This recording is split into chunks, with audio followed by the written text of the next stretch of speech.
ప్రేక్షకులందరికీ నమస్కారం. భక్తి భారతి ఛానల్ కి స్వాగతం. నయా స్వామి దేవర్షి గారు ఇప్పుడు మనతో పాటు ఉన్నారు.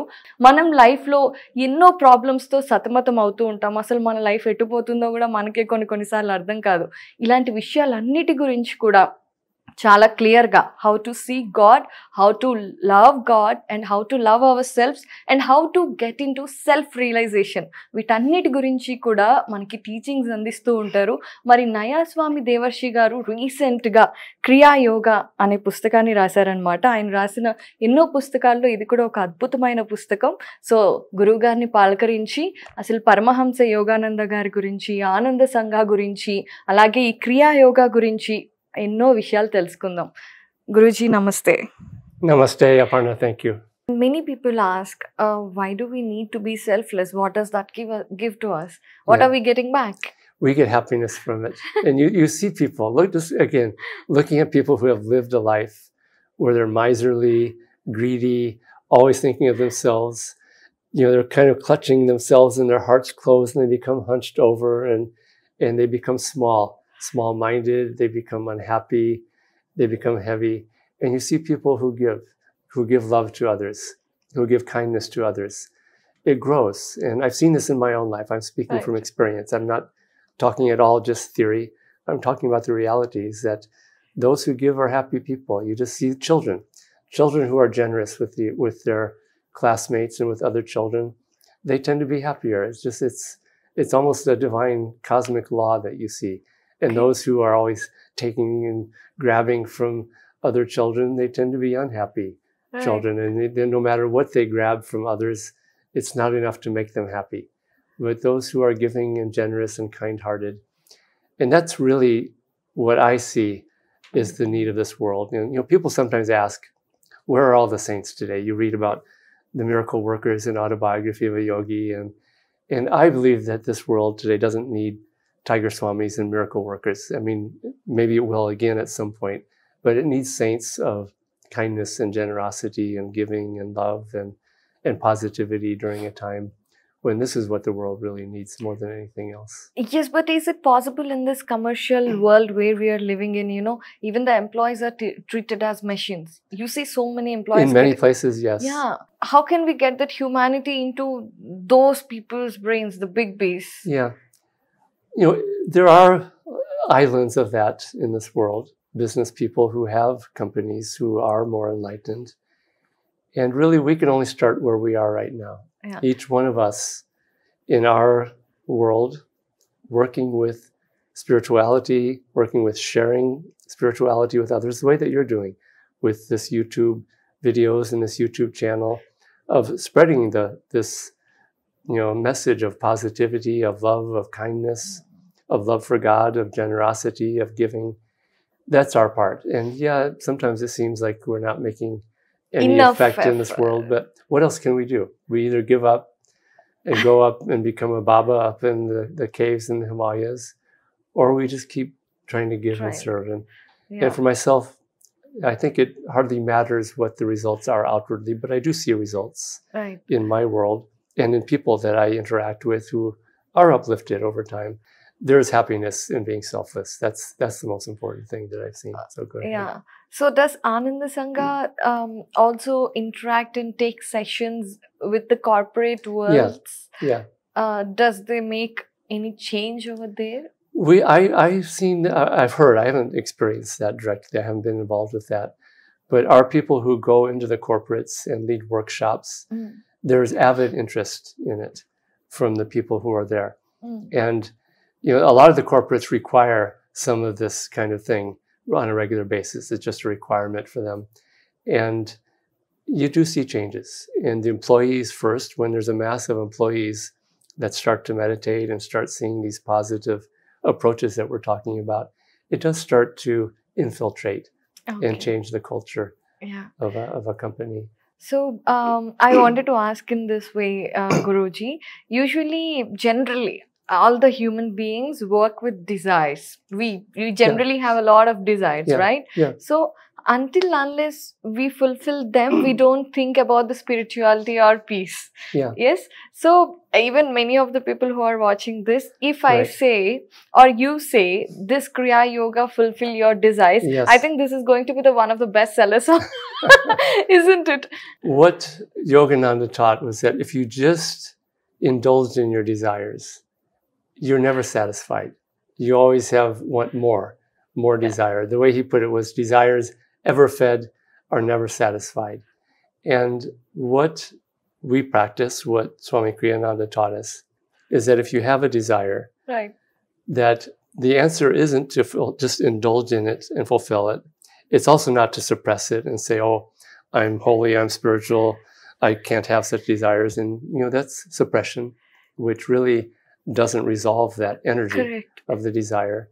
And so what we practice and teach is to work with the desires that we have and try to work over time with transmuting them into something higher. Mm. So if you have a desire to become rich, and maybe you need to fulfill that in some way, but if you just indulge in it, you see people who just indulge in it, they don't become happy. Mm. But if you work with it and work with developing a business and developing some wealth, but also use it to become generous, this is a way of spiritualizing a desire that really is not going to go away just by pushing it aside or suppressing it. It's the same with even, and Swami Kriyananda talks about this in a book on spiritualizing marriage, because marriage is an attraction, a very strong attraction, and even the desire of the senses of sensuality in marriage. Right. He says you can't suppress that because it bottles it up, and it comes out in some other form, in anger or some other way. But the way to transmute and elevate it is to very consciously bring God into it, even into that act of making love, and seeing it as expressing and giving. And over time, rather than just indulging in a sense, it starts to elevate it and eventually actually satisfy it. Yeah. And that's really the highest way to satisfy a desire, not by indulging in it, but by trying to spiritualize it and bring God into it. And I'll use a simple example. If someone has an intense desire for eating a lot of ice cream, and they love ice cream, rather than getting that whole big case of ice cream and hiding in the corner and hiding from God and just eating it all and then going back into the light, to do it with God. To just, okay. You're just cheating yourself, isn't it? No, you're not. Try it. That's the answer, is try it. Eat the ice cream, but do it. Lord, I have this desire for ice cream. Let's enjoy it together. And oh yeah. And feed, just like the gopis feeding Krishna. I'm eating this ice cream, but I'm really feeding it to you. And yes, you enjoy it, but you also start to bring God into it. And over time, that desire starts to fall away and be satisfied with something more. And here's an example that Yogananda had a disciple who was alcoholic, and he became a disciple of Yogananda. He learned Kriya Yoga, and he still was alcoholic. And the way Yogananda described it, he would have his Kriya beads for counting his Kriyas in one hand, and he would have a whiskey bottle in the other hand. And he would do some Kriyas, he would drink some whiskey. Really? Really. And he was not hiding his delusion from God. He was saying, Lord, I have this, I can't get rid of it, but I'm still going to work on my own spiritual growth in the meantime. As long as I have this desire, I can still work on this. And eventually, the joy he got from doing Kriya became so much more attractive than the alcohol that one day he just threw the bottle down and said, I'm done with this. And he was done with it.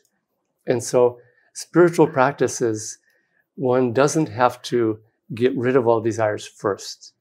One can have those desires, but as you practice spiritually, you find them naturally falling away. And I've seen this with many people who learn Kriya Yoga. Yeah. Because they may still have alcohol or smoking or other habits or addictions that they still have when they learn Kriya.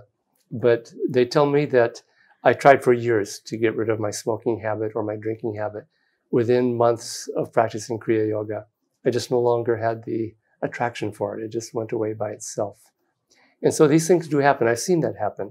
And I've seen it in my own life with my own habits and desires inwardly that Guruji, I see a lot of people doing kriyas or praying God and being guilty about their habits. But your answer is like magic. Yeah.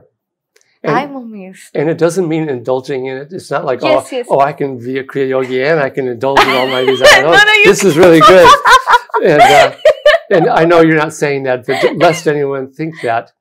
But it just means that we don't have to be perfect in order to start on these things. In fact, the purpose of these things is to help make us perfect. And God knows that. And the one who created us knows that it's difficult to overcome. It's okay. He can forgive for some time. Absolutely.